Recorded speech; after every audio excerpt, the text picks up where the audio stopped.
the owner of Smart for Life, Dr. Sasson Moulavi. Doctor, give me the rules. I got a bad case of love pills gonna kill my angel. I got a bad case of love you.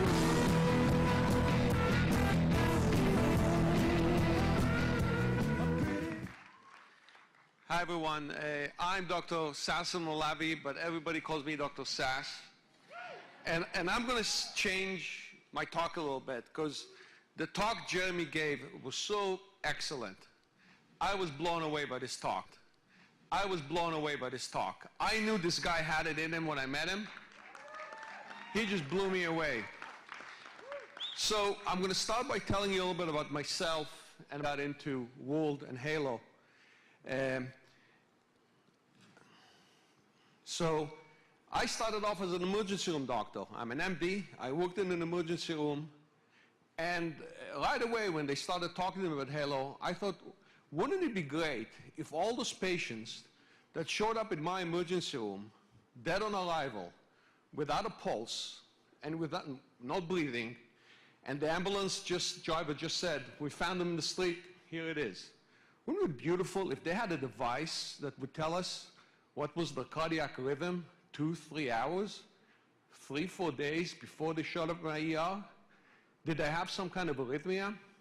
Was the potassium high? How many more people could we save if they were wearing that device, if they showed up in my emergency room and they couldn't talk because they were unconscious, but I would take the device, I'd plug it into some kind of a monitor and get all this data, what we call big data these days. I started out in emergency medicine, but I was fat. I was obese, actually. And I started a journey in weight loss, eventually became board certified in bariatric medicine, which is weight loss medicine, and also in anti-aging medicine. And my journey in medicine really took me into business and not the other way around. I started a company called Smart for Life, where we produce healthy products that are low in sugar, high in protein, high in fiber. And we've been doing very well with that line.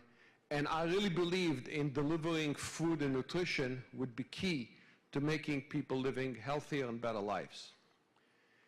I also started a company called Straight Medical Lab, which Jeremy used to work for. Jeremy was my employee. I think I'm going to be working for Jeremy going forward. And you know what? I'll tell you a story about Jeremy. He did a conference in Louisiana. And I don't know how many of you are in medical sales, but it's one of the hardest things to sell because doctors are busy. Some of them are just pain in the butt. And Jeremy would never, ever give up. I would talk to doctors and I would say, this guy's never going to buy anything. And Jeremy would sell them. But this company was one of the companies Jeremy said no to because he saw something bigger and he moved on. And I was friends with Jeremy on Facebook. All of a sudden I see him in Dubai, I see him here, I see him there. I said, what is this guy doing? And Lydia came up to me, because I only talk to Lydia now. She's much better looking than Ryan. And she told me, you got to look at this device. And I said, no, I hate network marketing, leave me alone. And then Ken and Tara came, and they literally shoved the device in my face and said, you got to use this. You got to look into this. And I looked into it, and I knew Jeremy was already involved. And the fact that I saw what Jeremy was doing got me involved in it.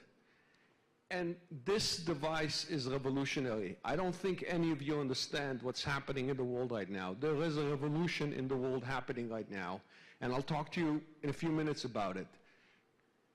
And the revolution is that what's happening is that things are going to change very quickly in the next 10 to 15 years. We are going to have self-driving cars. 10% of men and women right now drive for a living. They will lose their jobs because self-driving cars are coming, okay? The other thing that's going to happen is that when I'm in the nursing home, a robot is going to change my diapers, okay? That's what's going to happen. I know some of you think it's crazy. That is what's going to happen. And in the next 10 to 15 years, The era of you sitting down with your doctor and giving him a long history, which gives a few data points, is going away. Everybody will have wearables. They will have huge data points that will be delivered to the doctor. The doctor will know your blood pressure, not just when you walked into the office, but for the last month, 6 months, or a year, how you felt, how you ate, your blood glucose level. I don't think you guys realize how big that is. That is not just for diabetics. 50% of you in this room are insulin resistant. 50% of you in this room eat too much sugar. 50% of you in this room need to have your blood sugar monitored. You want to know, can you imagine when you're having a meal, and at the end of that meal, you get an alarm, and your guardian gets an alarm, and maybe your doctor gets an alarm that your blood sugar went too high, even though you're not a diabetic, but you just pigged out and had too much sugar? Is that going to change your behavior? Do you think you're going to wake up the next day and say, well, maybe I shouldn't eat that again? Well, that's happening. And you're part of the technology that's going to do that. So you have to understand that this is just much bigger than diabetics. Yes, diabetics are going to benefit. But how many people are going to be prevented from getting diabetes because we will be able to tell them, guys, your lifestyle is wrong. You're too sensitive to sugar. And you will be able to know which foods work well for you and which foods don't, the quantities. This technology is going to make this possible. And it's actually much greater than this. Because we are going to be using wearables for something else. Jeremy's daughter may live to 200 years. Now, I'm an anti-aging doctor, and I can tell you that in the anti-aging community, we are right now saying that it's very possible that this next generation will come into the generation where we can begin reversing the aging process. It's there. In fact, me, Ken, and Tara, one of our confold, Dr. Klatz, was one of the heads of the Anti-Aging Association, and he told us that he reversed his mother's age with new technology by 10 to 15 years in a one-year period. And he had the biomarkers to do it.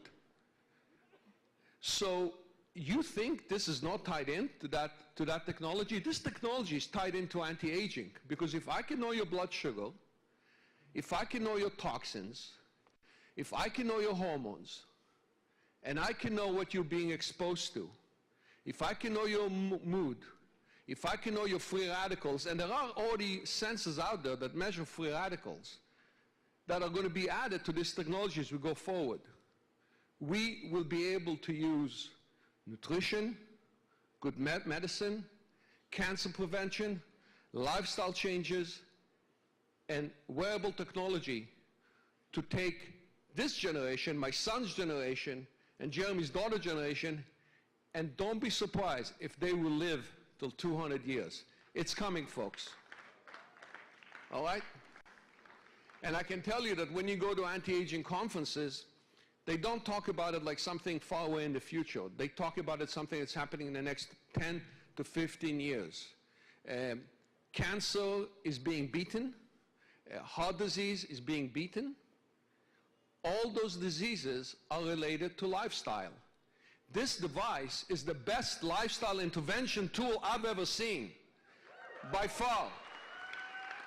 This is it, and I'll tell you a few stories in a few minutes. So, you know, people are using wearables, you know, this is the typical things that you see. But really, it can be used for a lot more. And let me tell you why Helo is completely different from all the other devices. I got excited on the Helo device because of the Guardian and the SOS function. Because I bought a Fitbit when it came out. I wore it for 3 days and I stopped wearing it. I bought an Apple Watch when it came out. I wore it for a little while, then I stopped wearing it. I'm still wearing my Helo. This is the 3rd week. And I hate wearing anything on my wrist. I don't wear a wedding band. I don't wear anything. I hate it. The reason is that it has that SOS function. It has the Guardian function And I say, God forbid if something goes wrong and I have this with me. And I know the future. And I know that I myself suffer from blood pressure that goes up when I'm stressed out. And my blood pressure does go up when I'm stressed out, and I've realized that I need to relax some more. And white coat syndrome, the thing that Jeremy talks about that he had when he went to his doctor, we have 25% of people who take blood pressure medication today don't really need to be on blood pressure medication. They have white coat syndrome. They have, now there is a machine, it's called a 24-hour blood pressure monitor. You can put it on a patient, Medicare pays you $200 to do the test, and I do it, I prescribe it sometimes. I have a patient who comes in, he's very nervous, he has high blood pressure, his EKG is normal, we do cardiac echo, it's normal. I send him out for a 24-hour blood pressure monitor. It's a machine that they wear, it's like a Holter monitor, there's a little box, it takes the blood pressure every half hour or so, and then it gives you a report. And if the blood pressure is normal when they were away, then you can take them off the drugs. How many doctors do that test? Very few. You know why? They want to deal with the paperwork. The patients sometimes don't like having the machine on for 24 hours. This is easy. This is the best 24-hour blood pressure monitor that I've ever seen, and Medicare does not have to pay $200 every shot for it. So this is revolutionary. One of the biggest things that's going to happen right now is electronic medical records and wearable technology are going to come together. I bet you that in the next year or two, this company is going to link up to an electronic medical record. So when you come to the office or you can download it at home, your doctor can get a lot of data about you right in your medical chart. And let me tell you why big data is so important. And I want to explain big data to you because I don't think people understand what big data is. There's two types of big data. Big data for an individual. So when you go to a doctor, he measures your blood pressure, has an EKG, maybe does 50 different blood tests on you, right? And maybe a few other parameters. So there are 70 data points. Your hemoglobin, your cholesterol, just you can add them, 70 data points. Do you know how many data points are really in your body? Do you know how many different measurements we have to do in order to find out the health of an individual? Somewhere in the range of 1,000 to 10,000. No doctor brain can process all that information, ever. This is going to have to go to artificial intelligence, and the data points that are coming are going to have to come from a wearable device. And don't be surprised if these devices get a lot more sophisticated with something maybe embedded in the skin that transmits out, that measures much more sophisticated measurements. Those data points have to be delivered to the doctor so that the doctor understands all this information and gets a very simple summary based on these thousands of data points. So that's one type of big data from an individual. Then there's big data from a big community. Imagine a city all of a sudden has a flu epidemic. Well, if we are collecting data that is HIPAA compliant, meaning we're not collecting the patient's name and information, we'll find out that all of a sudden 15% of the population has developed a fever. Well, that's an alarm. We will know that a flu epidemic is beginning before it ever begins. This also can help us in other diseases, where you have a whole bunch of people who can give you early signals on something happening in the population, a certain poison, a certain toxin, anxiety, if there's some issues in the population as well. So we know that these devices are here to stay, period. All right? If you think this is a fad, it's not. If you think this is in the early infancy of what's happening in the medical devices, the problem is that I'm a doctor, and doctors have not woken up to these devices. They still don't understand what they do. You sitting in this room obviously have. So you're ahead of the game, and you really are pioneers. This device that you are wearing right now and talking about should really be on everybody's wrist in this country in the next 5 years. because those data points are so important, and you will make it happen.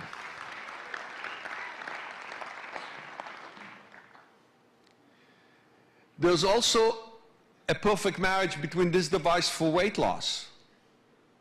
This device can tell us about, you know, a lot of my patients come to me and they tell me, I eat because I'm angry, I eat because I'm depressed, I eat because I'm bored, I eat because I'm stressed. Wouldn't it be nice if I could know if what the patient is telling me is true? That would differentiate between the patient who just tells me that and the patient who doesn't tell me that. Wouldn't it be nice if I can tell the patient, hey, you visited McDonald's twice in the last week? All right. This is going to happen. Because this device was geographic, apps are going to be created. This is why the App Store that this company has created is revolutionary. Because an app will be created that will tell you when did the patient eat, where did they go, and the doctor can put warning areas. You know, McDonald's, don't go there. I'm going to get an SOS. I'm going to get a Guardian alert. It's going to happen. I remember 5 years ago, I had a friend who started a diet, and all of a sudden I get a phone call like at 10 o'clock at night. He was living in New York City. I still live in Florida. And he says, I'm outside of a pizza place. Talk me out of it. And I go, what? He goes, I'm outside this pizza. I'm going to have a pizza. Talk me out of it. I said, don't go. Just leave. Go for a walk. Go have a protein bar. And he did. I would love to be able to do that automatically, electronically. People want that. People want to be talked out of it. People want to be talked out of eating bad. These devices will be able to do that.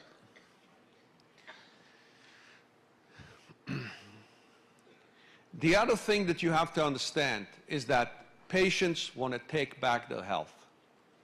Patients, and the reason patients want to take back their health is because medicine has gotten so sophisticated and medicine has become so patient-driven, meaning that we know that if you don't smoke, if you don't drink too much alcohol, if you eat correctly, if you exercise, if you keep your weight down, we know that those are the things that really lead to longevity.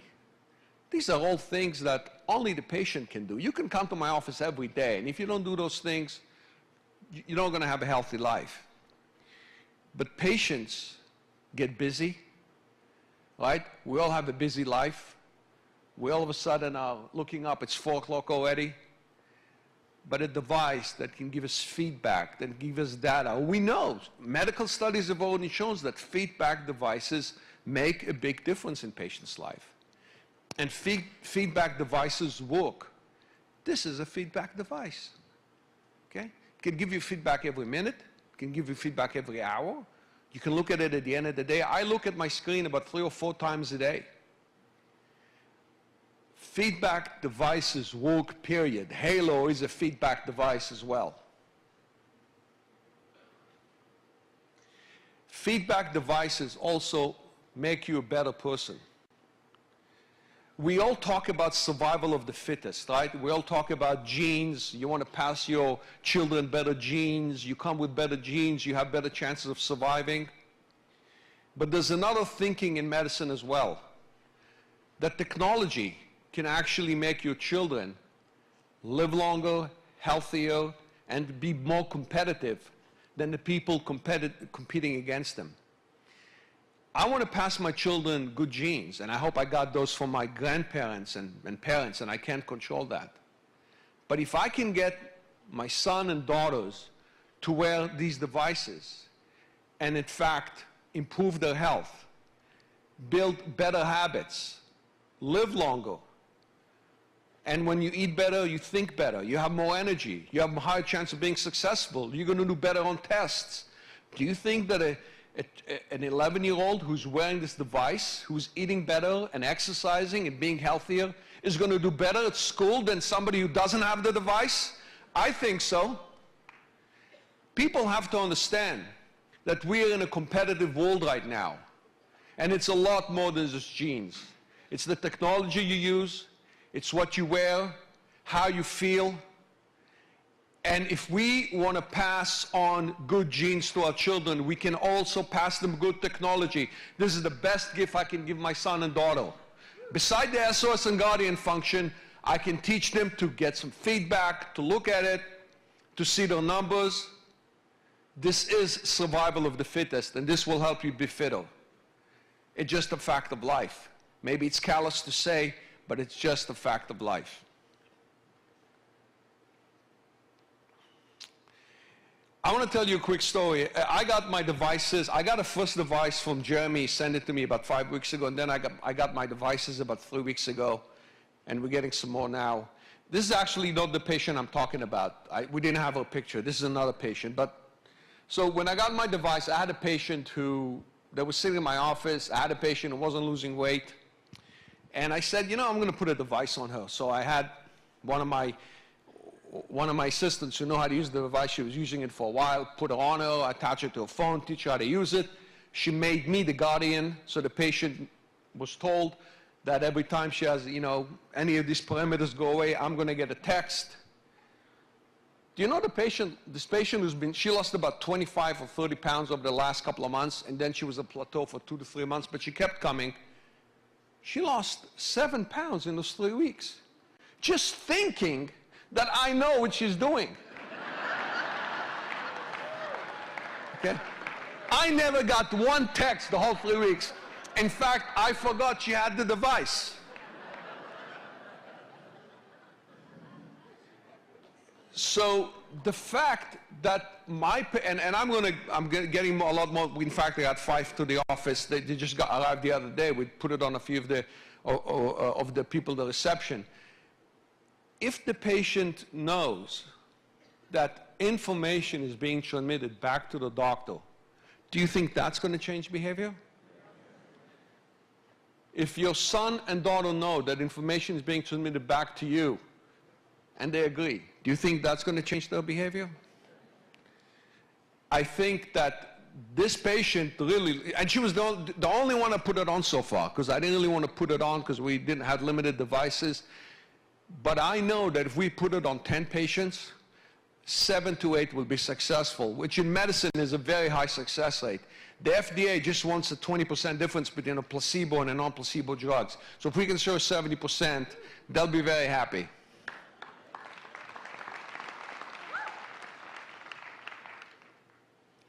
One of the things that I think that Jeremy understood when he got into this device, and he kind of put this all together, is that we're going to create a Smart for Life app for Helo, because we believe that these devices are also going to help you sell product at some point.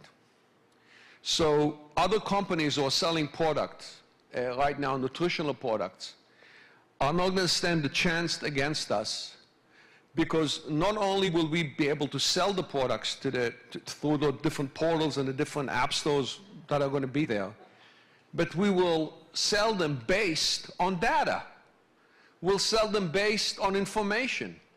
We'll sell them based on feedback from these devices that is going to tell us which supplements they need, what kind of food should they be eating. Should be eating more fiber, less fiber, more sugar, less sugar, more greens, less greens, eat less free radicals. Are you living in an area where lead is very high? This is coming, folks. Okay, I know it sounds way out in the future, but it's not. It's right around the corner, because the technology is available. We just need to get them all together to the device. And I can tell you that just the glucose monitoring, just that, is going to be revolutionary.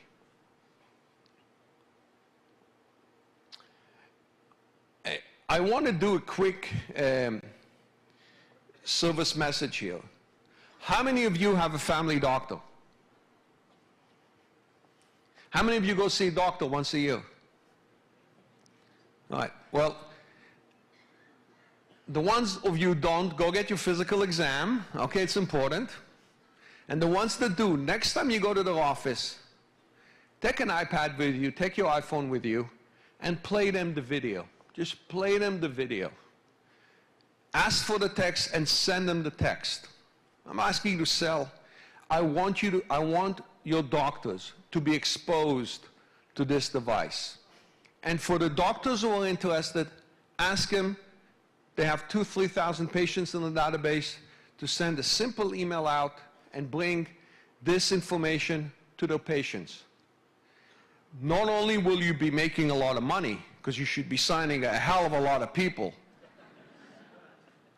but you'll also be doing a public service, because you have no idea how many people's lives you're going to improve by just doing that simple thing. So walk into the office, wear the device, and as you're filling the forms, tell the receptionist, hey, can I show you something? It's really exciting, and play them the video. Don't be embarrassed. Don't think, oh, it's a doctor's office, I can't do that. Doctors need to be exposed to this. And you need to get it done.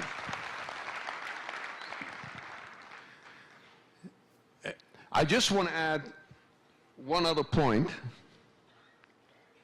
I want to make sure they didn't miss anything.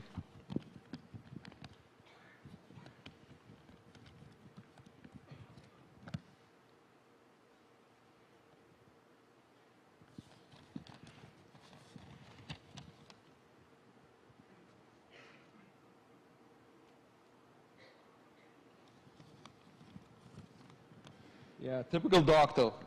Doctor with Alzheimer's. Can't remember anything.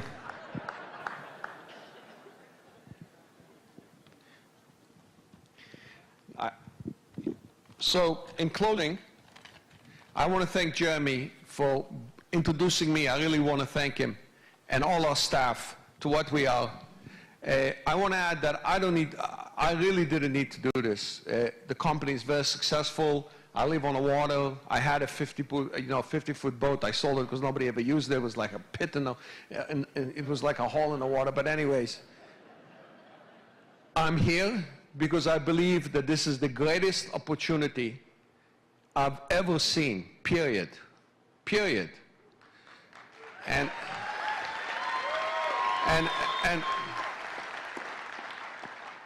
I can tell you that the technology is sound, and there is going to be some growing pains in this technology, okay? There will be, like anything else, because this is complicated, guys. This is complicated stuff. This device that you see on your wrist is sophisticated.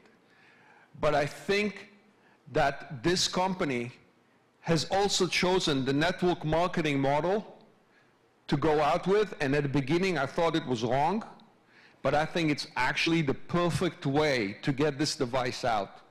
Because if you gave this device to doctors to sell in their offices, it would take 100 years to get to where we are now. You guys can blow this thing open, and I bet you that the next conference next year, we'll probably need to take 4 to 5 hotels in the city in order to fill it. I know it. I know it. So I think that the network marketing model for this device and for this line of things that are going to follow it, because there'll be a lot of other things following it, is exactly the right way to go. And the idiots like me who used to say, oh no, I hate network marketing, you know, are going to wake up and say, you know what, it works. You know why? Because people want to listen to other people and people trust other people. And frankly, doctors don't have time, and you know, the whole sales model is changing. I mean, how many of you buy from Amazon? What's happening to retail?